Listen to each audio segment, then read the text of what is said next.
Praise the Lord. அருமையான காலை நேரத்துக்காக கர்த்தருக்கு நன்றி சொல்லுவோம். கிருபை நிறைந்த ஆண்டவர் இரக்கமுள்ளவராய் ஒவ்வொரு நாளும் புதிய அனுபவத்தினோடு நம்மை வழிநடத்துகிற தேவனாய் இருக்கிறார். இந்த நாளிலும் கூட அவ்விதமாய் கர்த்தர் நம்மை நடத்துவாராக. நம்முடைய தியானத்துக்காக சங்கீதம் 89:15 வசனம். கம்பீர சத்தத்தை அறியும் ஜனங்கள் பாக்கியமுள்ளவர்கள். கர்த்தாவே, அவர்கள் உமது முகத்தின் வெளிச்சத்தில் நடப்பார்கள். கம்பீர சத்தத்தை அறியும் ஜனங்கள் பாக்கியமுள்ளவர்கள். கர்த்தாவே, அவர்கள் உமது முகத்தின் வெளிச்சத்தில் நடப்பார்கள். நாம் தேவனுடைய வெளிச்சத்திலே நடக்கும்படியாக அழைக்கப்பட்டவர்கள். உலகத்தில் அநேக வெளிச்சங்கள் இருக்கிறது. ஆனால் அந்தந்த வெளிச்சங்களிலே அல்ல, தேவனுடைய வெளிச்சத்திலே நடக்கும்படி நாம் அழைக்கப்பட்டவர்கள். ஏசாயாவை கொண்டு ஆண்டவர் சொல்லுகிறார், யாக்கோபின் சந்ததியாரே, கர்த்தரின் வெளிச்சத்திலே நடப்போம், வாருங்கள். நீங்கள் பெலிஸ்தரை போல நாள் பார்க்கக்கூடாது. நீங்கள் விக்கிரக ஆராதனை செய்யக்கூடாது. நீங்கள் விக்கிரகங்களுக்கு முன்பாக குனியக்கூடாது.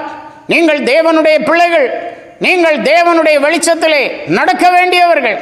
நீங்கள் தேவனுக்கு பிரியமானதை செய்ய வேண்டியவர்கள். ஆம், கம்பீர சத்தத்தை அறியும் ஜனங்கள் பாக்கியம் உள்ளவர்கள். அவர்கள் கர்த்தருடைய வெளிச்சத்திலே நடப்பார்கள் என்று பார்க்கிறோம். தேவ சத்தத்தை நாம் அறிந்திருக்க வேண்டும். யோவான் அப்போஸ்தலனை கொண்டு இயேசு சொல்லுகிறார், என் ஆடுகள் என் சத்தத்தை அறிந்திருக்கிறார். ஆம், தேவனுடைய சத்தத்தை நாம் அறிய வேண்டும். இயேசு கிறிஸ்துவினுடைய சத்தத்தை நாம் அறிந்திருக்க வேண்டும்.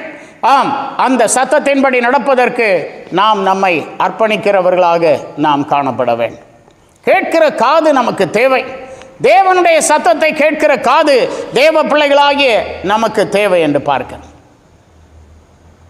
ஆண்டவரை நோக்கி கம்பீரமாய் பார்ப்பதற்கு ஆண்டவர் நமக்கு அருள் புரிவார். பக்தனாகி யோபு சொல்லுகிறார். யோபின் புத்தகத்திலே படிக்கிறோம், 33வது அதிகாரம் 26வது வசனத்திலே, அவன் தேவனை நோக்கி விண்ணப்பம் பண்ணும்போது அவருடைய சமூகத்தை கம்பீரத்தோடே பார்க்கும்படி அவர் அவன் மேல் பிரியமாகி அந்த மனுஷனுக்கு அவனுடைய நீதியின் பலனை கொடுப்பார்.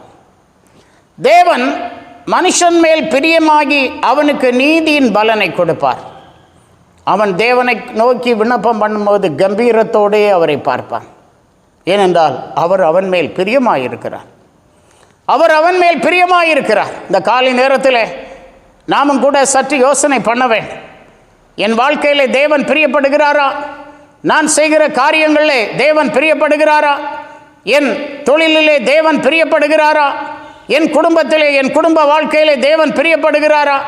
என் அன்றாட வாழ்க்கையிலே தேவன் பிரியப்படுகிறாரா? இதை சற்று நாம் யோசித்து பார்க்க வேண்டும். தேவன் பிரியப்படுவார் என்றால் நீங்கள் கம்பீரத்தோடு அவர் சமூகத்தை நீங்கள் பார்ப்பீர்கள். பாருங்கள், உலகத்தில் நாம் துன்மார்க்கனை பார்க்கும்போது எவ்வளோ ஆகா ஓகோ என்று அவர்கள் வாழுகிறதை நாம் பார்க்கிறோம். சிலர் அதை பார்த்து பொறாமை அடைகிறார்கள். வேதம் சொல்லுகிறது, பொல்லாதவர்களை குறித்து எரிச்சல் அடையாது. அதுவும் யோபின் புத்தகத்தில் நாம் படிக்கும்போது 20ஆம் அதிகாரம் 4ஆம் வசனத்திலே துன்மார்க்கனின் கம்பீரம் குறுகினது என்று சொல்லப்பட்டிருக்கிறது. துன்மார்க்கனுடைய கம்பீரம் குறுகினது, ஏதோ கொஞ்சம் போல, கொஞ்ச நாள். துன்மார்க்கனுடைய கம்பீரம் குறுகினதாயிருக்கிறது. ஆண்டவருடைய பிள்ளைகள் தேவ சித்தத்தை செய்கிறவர்களாக இருக்க வேண்டும். கம்பீரத்தோடு நாம் கர்த்தரை ஆராதிக்க வேண்டும். சங்கீதம் 66 முதல் வசனத்திலே, பூமியின் குடிகளே, நீங்கள் எல்லாரும் தேவனுக்கு முன்பாக கம்பீரமாய் பாடுங்கள். பூமியின் குடிகளே, நீங்கள் எல்லாரும் தேவனுக்கு கம்பீரமாய் ஆராதனை செய்யுங்கள். தேவனை ஆராதிக்கிறது, தேவனை பாடுகிறது நாம் கம்பீரமாய் பாட வேண்டும். யார்? பூமியின் குடிகள் எல்லோரும் மனம் திரும்ப வேண்டும், எல்லோரும் ரட்சிக்கப்பட வேண்டும், எல்லோரும் ஜீவனுள்ள தேவனை ஆராதிக்க வேண்டும் என்று பார்க்கிறோம். எஸ்ராவின் நாட்களிலே ஜனங்கள் மகா கம்பீரமாய் ஆர்ப்பரித்தார்கள். அப்படி ஜனங்கள் ஆர்ப்பரித்ததினாலே அவர்கள் சத்தம் வெகு தூரம் கேட்கப்பட்டது. ஜனங்கள் மகா கம்பீரமாய் ஆர்ப்பரித்ததினாலே அவர்கள் சத்தம் வெகு தூரம் கேட்கப்பட்டது என்று பார்க்கிறோம். இந்த காலையிலும் கூட கம்பீர சத்தத்தை அறிந்தவர்களாக நாம் ஆண்டவருடைய வெளிச்சத்தில் நடக்கும்படி இந்த நாள் முழுவதும் தொடர்ந்து நம்முடைய வாழ்க்கை முழுவதும் கர்த்தர் நமக்கு உதவி செய்யும்படி ஆண்டவரிடத்தில் கேட்போம்.